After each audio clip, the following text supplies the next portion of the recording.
He rocked to the east, he rocked to the west, he was the rock and roll piano impresario and legend we all loved best.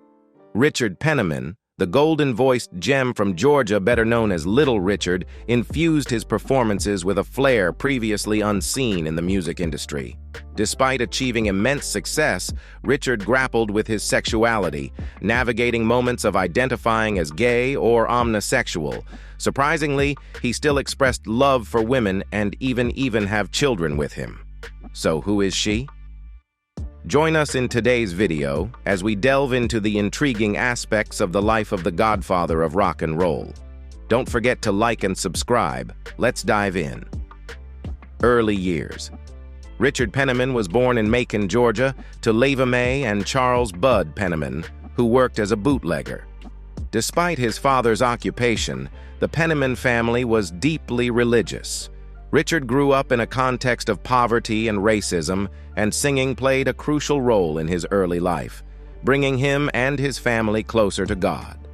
The Penniman family formed a gospel group called the Penniman Singers, which performed in local churches and participated in contests alongside other singing families. Due to his loud, screaming-style singing voice, Richard earned the nickname Warhawk from his siblings. His earliest musical influences included Mahalia Jackson, Sister Rosetta Tharpe, and Brother Joe May, the thunderbolt of the Middle West. Even as a child singer, Richard was known for his high range and incredible volume. But in his father's eyes, he was unbearably effeminate and not to be tolerated. When Richard was a teenager, he was thrown out of the house and went to live with Ann and Johnny Johnson, a white couple who ran a local venue, the TikTok Club. Richard was a poor student, but musically, he was a fast learner. He first learned to play the piano in church, but after hearing Ike Turner's recording, Rocket 88, and studying the style of S.Q. Reader Jr., better known as Escarita, he adopted a pounding, mesmeric style. Throughout his teens, he was in and out of outfits like Buster Brown's Orchestra, where he got the name Little Richard, and the Tidy Jolly Steppers. He sang, sometimes wearing a red evening gown under the name Princess Lavon, in Sugarfoot Sam's minstrel show. He was serving his musical apprenticeship in the last days of these minstrel shows. He also inhabited a world of strippers and drag queens and brash comedians. He studied the flashy showmanship of Atlanta-based performers like Roy Brown, who had a hit with Good Rockin' Tonight, and he adopted the pompadour and pancake makeup of the jump blues singer Billy Wright. He played the Dewdrop Inn in New Orleans, where the MC was a famous female impersonator and performer named Patsy Vidalia. Although Richard regularly attended the New Hope Baptist Church in Macon, his favorite experiences were in Pentecostal churches. He appreciated the music and excitement, especially engaging in the holy dance and speaking in tongues with other congregation members. There were accounts of people testifying to Richard's gift of healing when he ministered to them through singing. In his formative years, Richard was deeply influenced by gospel artists of the 1930s and 1940s. He considered Sister Rosetta Tharpe as his favorite singer during childhood and had the opportunity to sing with her on stage at the Macon City Auditorium in 1945. Marion Williams was another significant influence, and Richard adopted his trademark shout of "Hoo-oh-oh-oh" from her. The blues shouter Billy Wright reportedly influenced Richard's appearance, including his hair, clothing, shoes, and makeup. Additionally, the powerful gospel vocalist Brother Joe May, known as the Thunderbolt, left a lasting impact on Richard. Richard Penniman's piano-playing skills were influenced by pianist S.Q. Reader Jr., widely known as Escarita. Escarita demonstrated to Richard how to emphasize high notes while maintaining a dynamic boogie bass line, a technique that became characteristic of Richard's playing style. Richard acknowledged Escarita's impact on him, stating, "I used to get in a room and try to make my piano sound just like him. He had so much energy." In addition to musical influences, Richard learned to incorporate ministerial qualities with theatrics by observing traveling medicine shows in Macon, These shows featured vibrant lead performers adorned in extravagant capes, robes, or turbans. Richard absorbed elements of their flamboyant style, blending it with his own energetic stage presence. In 1951, Richard caught his first major break when a performance at an Atlanta radio station yielded a record contract with RCA. But with a repertoire of mainly mild blues numbers that masked the searing vocals and piano that would come to define his rock music. Richard's career failed to take off as he'd hoped it would. His breakthrough. In 1955, Little Richard teamed up with specialty records producer Art Rupe, who was in search of a piano-pounding frontman for a group of musicians in New Orleans. In September of that year, Little Richard entered the recording studio and produced Tutti Frutti, an instant Billboard hit that reached number 17. Over the next year and a half, Little Richard continued to churn out several more rock hits, including Long Tall Sally, Good Golly Miss Molly, and Send Me Some Lovin'. His dynamic piano playing and suggestive lyrics, along with contemporaries like Elvis Presley and Jerry Lee Lewis, played a significant role in establishing rock as a legitimate musical form. Little Richard's influence extended to later artists, most notably the Beatles. Beyond his musical contributions, Little Richard appeared in several early rock films such as Don't Knock the Rock, 1956, The Girl Can't Help It, 1957, and Mr. Rock and Roll, 1957.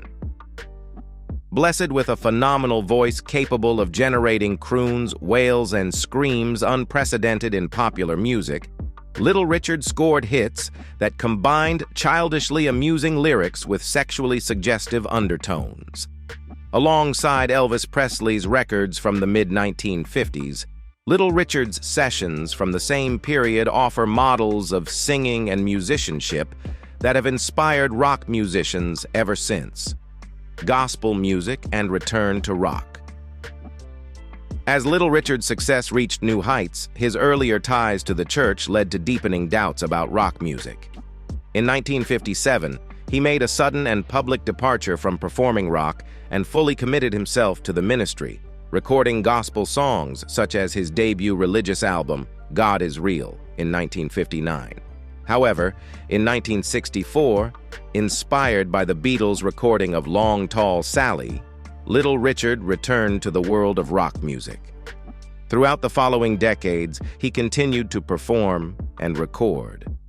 While the public response did not match the fervor of his earlier success, his pivotal role in the development of rock music has never been disputed. Richard grappling with his sexuality and religion. For over 6 decades, Little Richard's energetic rock and roll style captivated audiences, but alongside his musical legacy, he was known for the complexity of his relationship with his sexual orientation and the impact of his faith on it. In a 2017 interview on the Christian-oriented Three Angels Broadcasting Network, Richard reiterated his belief that homosexuality is unnatural while emphasizing his steadfast Christian faith, which had been a guiding force throughout his life. He remarked, "Anybody that comes in show business, they gon' say you gay or straight. God made men, men, and women, women. You gotta live the way God wants you to live. He can save you." These comments marked another episode in his long-standing public struggle to reconcile his religious convictions with his sexual identity. Born Richard Wayne, Penniman in 1932 in Macon, Georgia, Little Richard openly acknowledged his identity as a gay man. Charles White's 1984 biography, The Life and Times of Little Richard, compiled anecdotes from Richard and his associates, offering a narrative of his journey from a young Georgia gospel singer to a prominent figure in Southern rock and roll. The biography delves into the sexual experiences of his youth that played a role in shaping his sexual identity over the years. From a young age, Little Richard expressed a feminine inclination, often wearing his mother's makeup and clothes. However, at the age of 15, he faced rejection from his deacon father, leading to his expulsion from the family home. Undeterred, he embarked on his entertainment career, performing at various venues in Atlanta and touring the Chitlin Circuit, a network of venues in the South that provided a safe space for black artists during the era of segregation.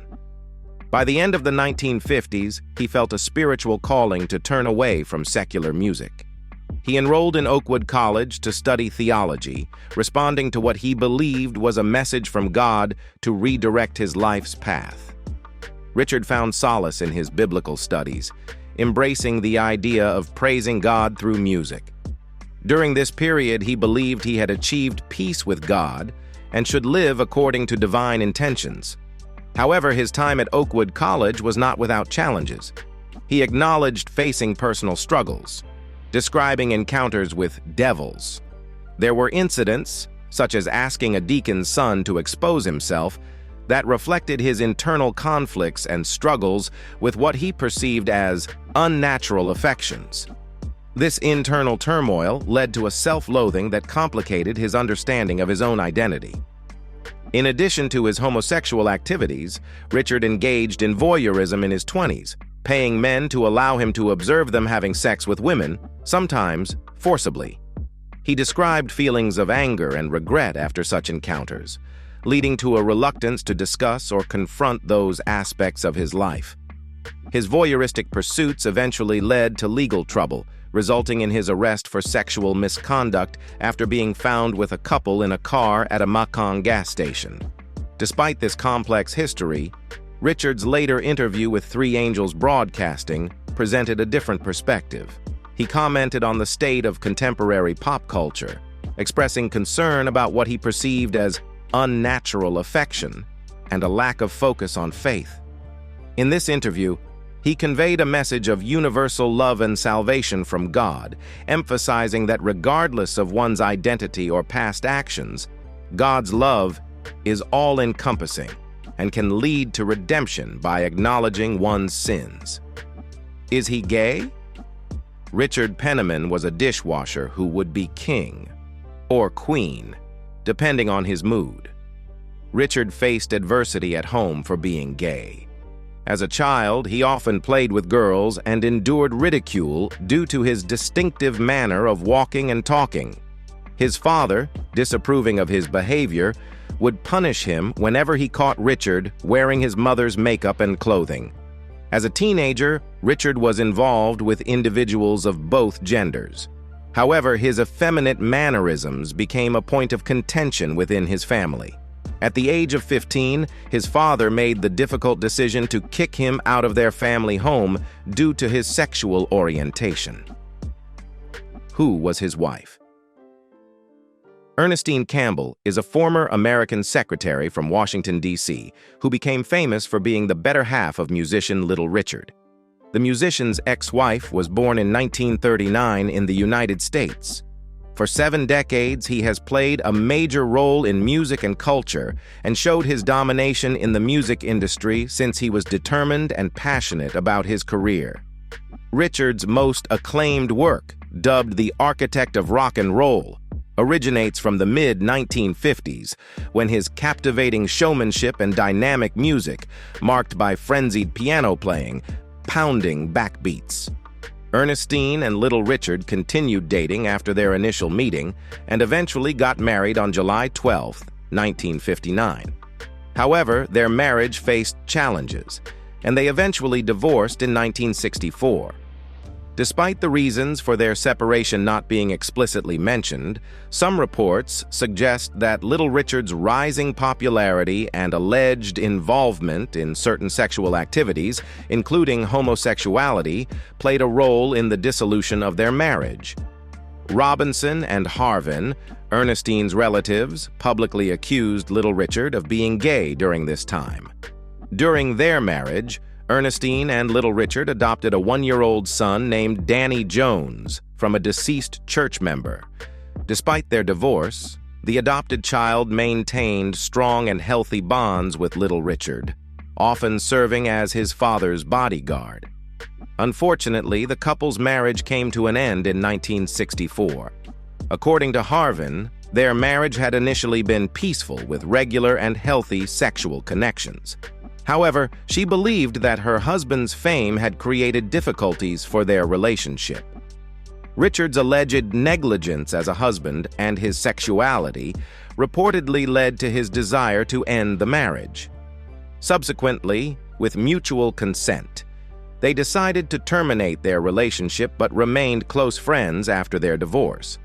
Following the divorce, on March 23, 1975, Ernestine married McDonald Campbell of Santa Barbara, California. His son was adopted. Dany was born to his biological parents in the year 1970 in the United States of America. He grew up with his 6 sisters and 3 brothers in his hometown. In 1982, his father, unfortunately, passed away. For the next couple of years, Dany, along with his siblings, was single-handedly raised by his mom until his adoption in 1984. At the age of 14, Dany was informally adopted by the Tutti Frutti singer without any official paperwork. After his adoption, he went on to live with his foster father in a 2-room suite at the Hyatt. He accompanied his dad, Little Richard, for the next 36 years until his death in 2020. After his father's passing, Penniman, in an exclusive interview with Rolling Stone, shared insights into his late dad's parenting style, saying, "Parenting for him was, he would say something to you, and you had to figure it out. You control the money, don't let the money control you. As a kid, you don't really know what that means, but as life goes on, you figure it out." During his teenage years, Dany was greatly influenced by his musician father's life philosophy, which has helped him move forward in his absence. Dany is a musician like his late father. Since his adoption, he used to join his dad on musical tours and has worked in the music field. However, his solo music hasn't gained mainstream attention. As Dany keeps his personal life private and is absent from social media platforms like Facebook and Instagram, details about his marital status and family life are not available in the media. However, if his age is taken into consideration, there's a high possibility that he could be a married man. What is Dany's net worth? He is reported to have a net worth between $3 million in 2023. The major portion of his wealth is from the money he inherited from his late dad. His father was a multimillionaire with a net fortune of $40 million at the time of his death in 2020. His late career. During this period, Little Richard became a prominent figure in showbiz, making frequent appearances on American television in various roles and as himself. Notably, he served as a judge on Simon Cowell's Celebrity Duets in 2006. His influence extended to voice acting for a Disney World pineapple, the use of his hits in advertisements and films, a 2000 biopic about his life, and collaborations with artists ranging from Bon Jovi to Elton John. Besides his musical contributions, he also officiated weddings for celebrities such as Bruce Willis and Demi Moore, and spoke at the funerals of Wilson Pickett and Ike Turner. Recognized for his groundbreaking early work, Little Richard was among the first inductees into the Rock and Roll Hall of Fame in 1986 and received a Lifetime Achievement Grammy in 1993. However, these accolades were not necessary for Little Richard to understand his significance and accomplishments. He had always known. Considered a musical deity, he stood as one of the last remaining icons. In the 2000s, his health started to decline, leading to heart surgery in 2008, which resulted in the cancellation of a planned European tour with Chuck Berry. He underwent hip replacement surgery in 2009, continuing to perform, albeit seated at the keyboards. Little Richard officially announced his retirement in 2013, making his final public appearance at the 2019 Tennessee Governor's Arts Awards in Nashville, where he received the Distinguished Artist Award. How did he die? Working too hard and burning the night oil has affected Richard's bad health, and for several years he had been in bad health, suffering from hip difficulties, a stroke, and a heart attack. In October 1985, Little Richard made a return from England to film a guest appearance on the television show Miami Vice. Unfortunately, after the taping, he was involved in a serious car accident in West Hollywood, California. The accident resulted in a broken right leg, broken ribs, and head and facial injuries, requiring several months of extensive medical treatment and rehabilitation. Regrettably, due to the severity of his injuries and the extended recovery process, Little Richard couldn't attend the inaugural Rock and Roll Hall of Fame ceremony in January 1986, despite being one of the inductees. Instead, he provided a recorded message. In 2007, Little Richard faced difficulty walking due to sciatica affecting his left leg, leading to the use of crutches for mobility. His health challenges intensified in November 2009, when he underwent replacement surgery on his left hip. Despite attempting a return to performing the following year, Richard's hip issues persisted, and he was often brought on stage in a wheelchair, only able to perform while seated. Although his health continued to decline, with proper medical care and determination, he persevered. On May 9, 2020, after battling a 2-month illness, Little Richard passed away at the age of 87 at his home in Tullahoma, Tennessee. The cause of his death was related to bone cancer. At the time of his passing, his brother, sister, and son were by his side. Ernestine Financial Assets and Net Worth. Ernestine is a quiet and secretive individual, person or celebrity, and therefore keeps her things private. She has an estimated net worth of around USD 40,000. Currently, she is not active or accessible on any social media platforms. Ernestine Campbell always kept her distance from the public spotlight and the media. 400,000. On the other hand, her ex-husband Little Richard's net worth was $40 million, which he acquired from his career. Thank you for watching. Remember to subscribe and hit the notification button so you never miss our upcoming videos. See you in the next one.